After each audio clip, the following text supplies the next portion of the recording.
Hi! Women's டேக்கு ஒரு தத்துவம் சொல்லப் போறேன். அந்த தத்துவத்துக்கு முன்னாடி ஒரு பெரிய கதை இருக்குங்க. அத குட்டியா சொல்றேன். ஆக்சுவலா கல்யாணம் ஆன புதுசுலலாம் எங்க வீட்ல என்ன சொல்லுவாருன்னா, சட்னி செஞ்சுறேன், கொஞ்சம் தாளிச்சுறேன் அப்படின்னு சொல்லுவாரு.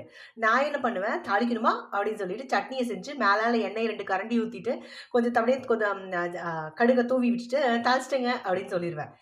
இப்படிதான் நடக்கும். அதே மாரி அவர் டிஃபன் பாக்ஸ்ல கொண்டு போய் ஒரு பாட்டில்ல கொண்டு போனாருன்னு வைங்களேன், கீழ என்ன சொல்றது, கூட்டு, நடுவுல சாம்பாரு, மேல ரசம். அப்படி லேயரா இருக்கும். அத பார்த்தாலே எல்லாரும் "என்னய்யா ஒரே பாட்டில்ல இத்தன வகையான கொண்டு வர்றீங்க" அப்படின்னு அவர் கிண்டல் பண்ணுவாங்க. அந்த அளவுக்கு தான் என்னோட சமையல் இருக்கும்.